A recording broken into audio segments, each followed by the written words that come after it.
Hi, I'm James from Paradise Palapa. Today we're going to show you how to assemble your 10x10 Palapa kit. So, let's get started.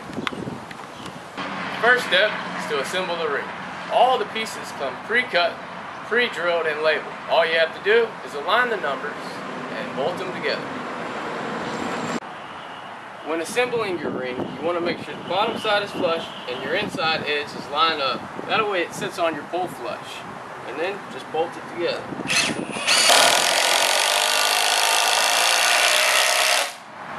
as easy as that. Now that your ring is assembled, you want to place it in the exact position where you're going to be building your palapa. Once you get it in position, you want to come to each corner and make a small mark on the inside and the outside edge. The reason we do this is because with rough cut timber, it's not always going to be exactly square. And this will ensure you have proper bracket placement. Now that you got them all in place, it's time to bolt them down. So let's get started on drilling it and we'll come back to the next step. Now it's time to install the ring on top of the poles. You'll need a friend for this step.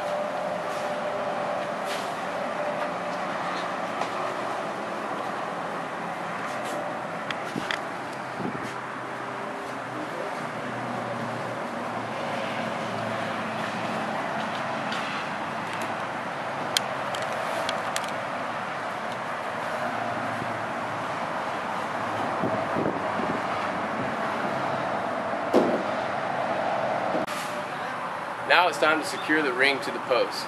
Doing one corner at a time, make sure the post is plumb and that the ring sits properly on the corner. We'll post pictures of the proper placement for the rings. Okay, now that you got your ring secured to the post and your posts are plumb, it's time to install your braces provided in the kit. The way you want to do this is hold it up to the pole and up to the ring until it sits flush both on the ring and on the post. And secure the bottom one. Make sure after you secure the bottom one, or the top one, it lines up in the center of the ring before you secure it. As you're working your way around installing these braces, you want to stand back and check to make sure everything is plumb as you keep going. Sometimes when you're installing the braces, you'll come across a corner where it just doesn't sit completely flush. So what I like to do is I'll mark out where it needs to be, and then I'll just sand it down a little bit to make it flush.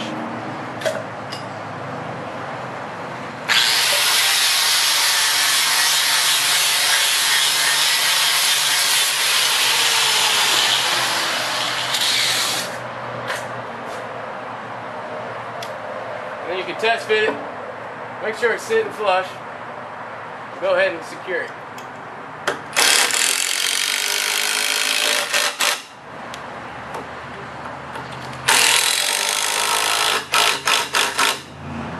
There you go.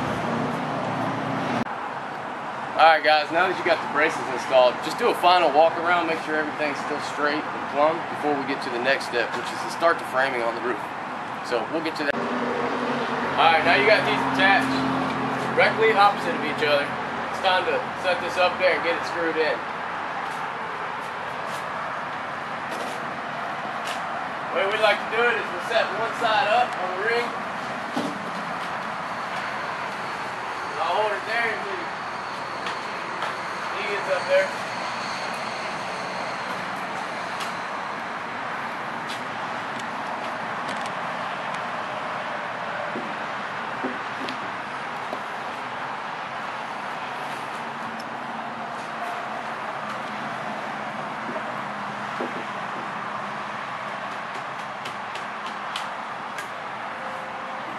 Once you get it set it up there like that, you want to make sure that you got about the same amount of overhang on this side and on the other side.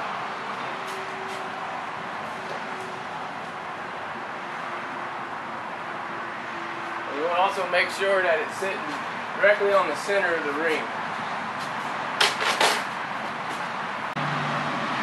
Okay, we got those first two sides in, and we got them secured just with the 6 inches on the bottom to hold it in place. Now we'll do the other two sides. So I'll get up there. I usually will just put the screw through the top side on both sides first before we secure the bottom. Then we can position the ridge until we like it and it's straight. Then we'll screw through the bottom as well. So we'll get this going and I'll explain everything on the way.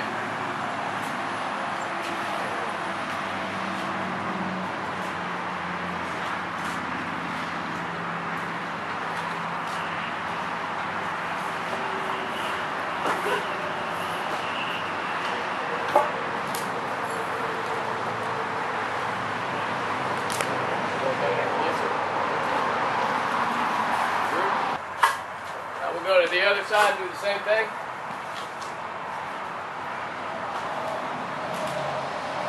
You're putting this up there and you're throwing it to the top. You want to make sure you're centered. Centered on the other two. That way it goes straight down into the corner. Again, we're only securing the top first, and then we'll position the ridge so that it's perfectly straight and plumb.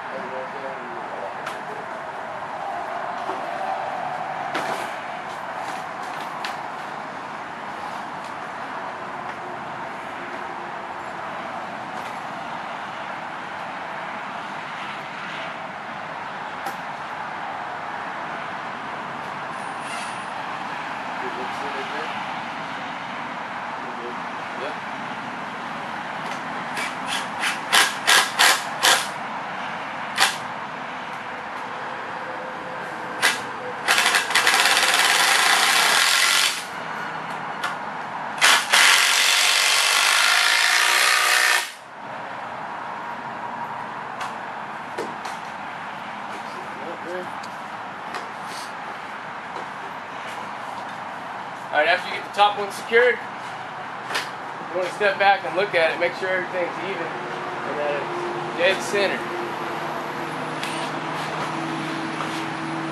If everything looks good, you go around. You want to check your overhang on each corner. Make sure it's the same on each side before you secure the bottom.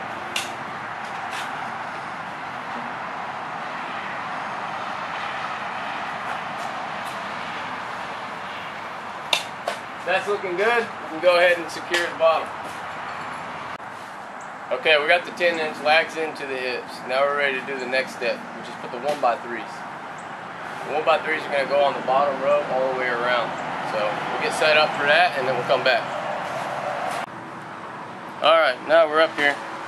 The thing I like to do to start off to put the 1x3s is to get a rough line of center here. And just make a little mark up top. And up top here.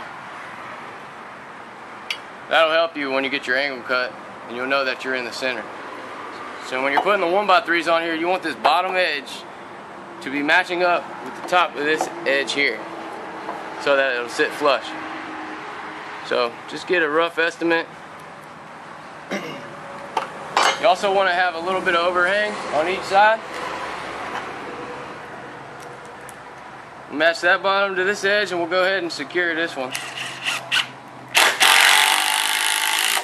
We'll get it secured on both sides and then we'll cut it.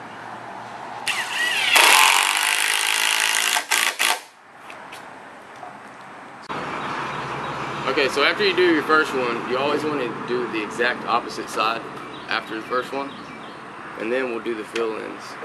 So whenever we do this, same thing here, we want to overhang it, roughly mark your angle there, and this is the reason that I use a sawzall or a chainsaw, is because in order for this to mount up flush to this, it's got a slight miter to it, which is just way easier to get it with a sawzall or chainsaw. So I'll do that. I'll flush this bottom up with the bottom of the other 1x3, and then I'll draw my line and then I'll cut it. So I'm gonna go ahead and cut this and then we'll secure it.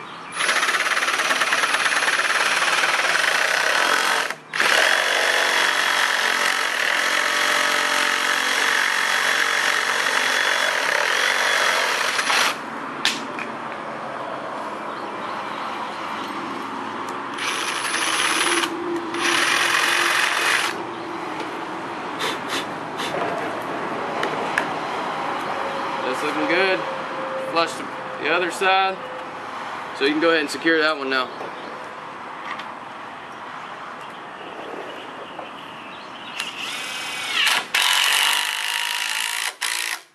And we'll post pictures of close-up so you can see exactly what it's supposed to look like when it's done.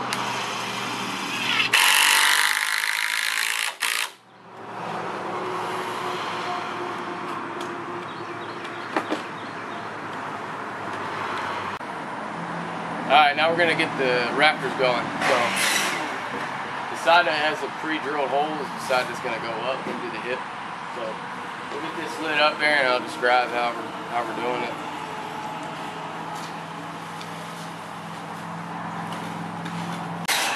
So when you put these up there, you want to start maybe, and you want to slide until your angle here is flush with the hip here.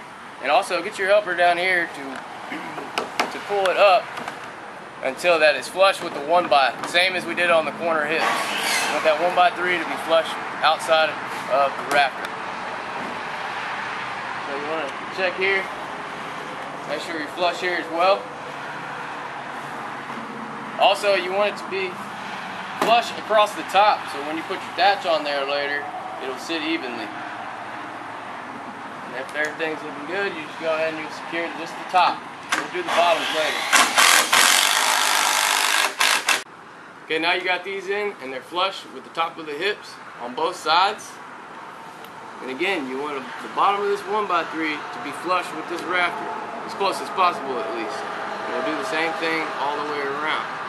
And also, we only secure the top, not the bottom. We'll do that last. When we get to that, I'll explain why. Alright, now we got the first set of rafters in, secured only at the top. Just go around and eyeball that each of them are straight and screw the bottom in. Do one at a time, all the way around, and then we'll get to the next set of rafters.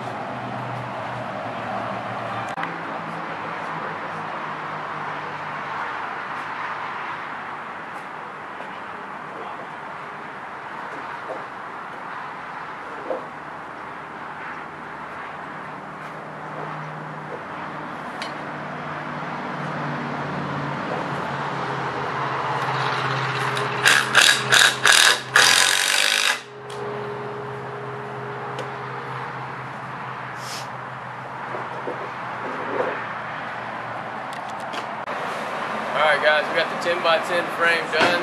We're going to make a separate video explaining how to do the thatch, and we'll walk you through that process.